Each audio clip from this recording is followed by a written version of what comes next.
Bienvenidos, bienvenidas al podcast de Lluvia de Luna 2.0. Te habla Ariadna Sánchez Zeplaki. Antes de comenzar, les pido disculpas por mi voz, que está un poco ronca. Es que ha hecho mucho frío y viento en mi montaña. Y las opciones eran grabar así o no grabar. Y como estoy tratando de dejar de ser tan perfeccionista, decidí grabarlo así.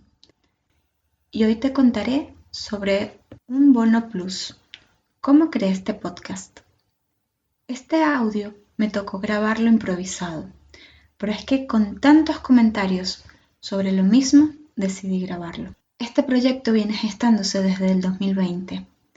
Dije, bueno, hay que hacer algo para que mi proyecto se active. Di el primer paso. Creé la Lluvia Letter para las familias que estuvieran interesadas e interesados y pudieran acceder al picnic de cuentos ahora online.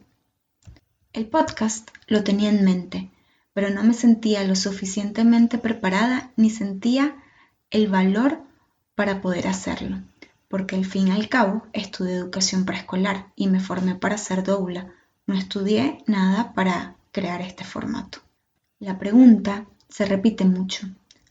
Bueno, ¿y cómo es que creaste el podcast? La respuesta, Internet.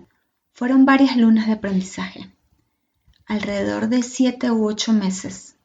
Desde el 2020 comencé a leer, a investigar sobre el podcast en Internet.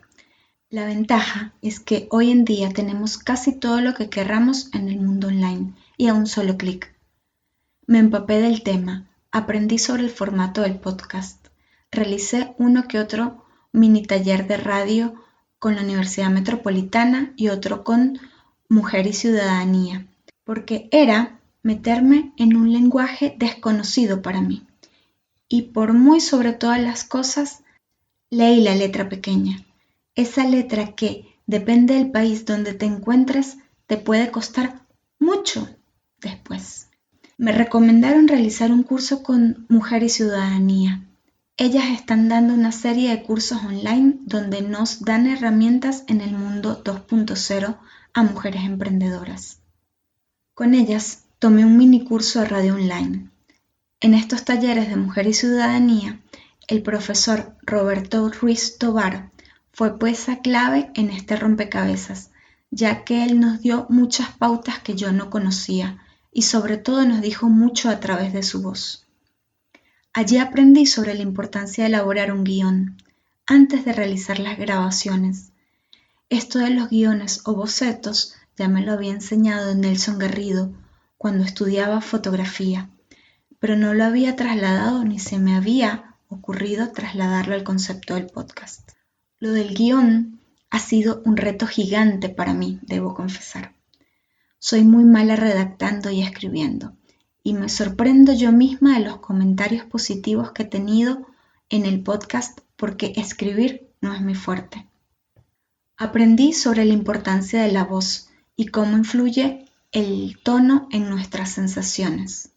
Comencé a escuchar podcasts, pero a escucharlos y a leerlos, como diríamos coloquialmente, entre líneas.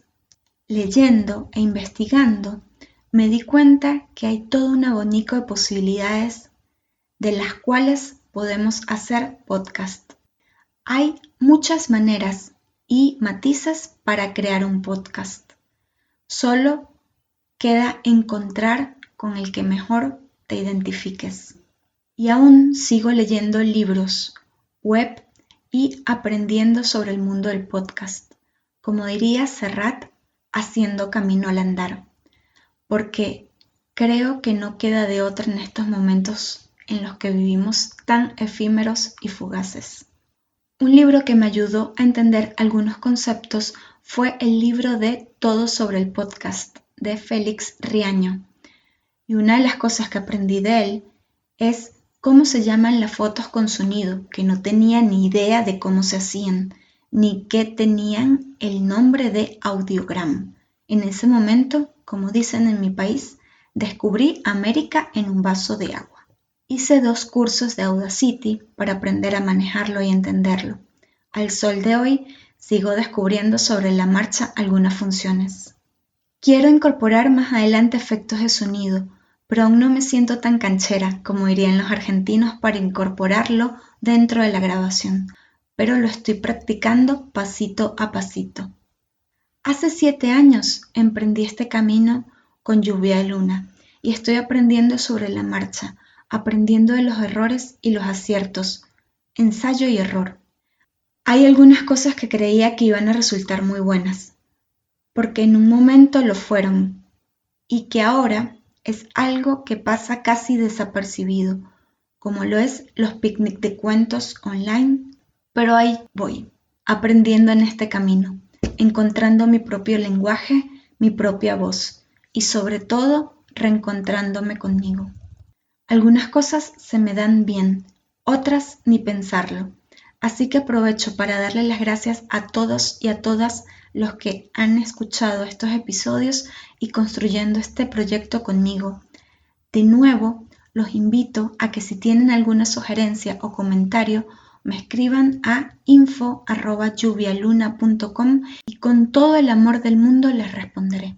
Me despido de ustedes viendo el gran compromiso que tengo ahora, pero me gusta porque me reta y me saca de mi zona de confort. Y algo muy lindo es que vamos aprendiendo juntos y juntas, ya que ustedes me van haciendo preguntas y se las voy contestando por aquí.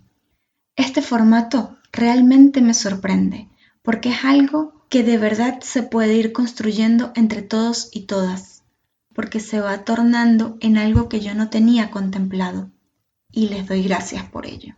Este espacio lo abrí con el fin de colocar los posts del blog, pero me gusta en lo que se está convirtiendo en tan poquito tiempo al aire, y sobre todo las interacciones y cercanía que he tenido con ustedes. Esto es una serendipia para mí. En el próximo episodio te hablaré sobre el segundo cuento que le escribí a mi sobrino. Te invito a que me acompañes en este tren, en el que no voy a ir como los trenes alemanes que son súper rápidos, sino como el tren de los Scouts, que están en medio de la montaña en Húbos-Bölby, en Budapest, Hungría. Iré experimentando a mi ritmo cosas. Siembro una semillita en donde espero que sea un espacio fértil y duradero al pasar el tiempo. Y si quieres conocer más sobre nuestro trabajo, te invitamos a que visites nuestra casita virtual www.lluvialuna.com y www.lluvialunacursos.com. Con este relato me despido y será hasta un próximo encuentro. Nos vemos online.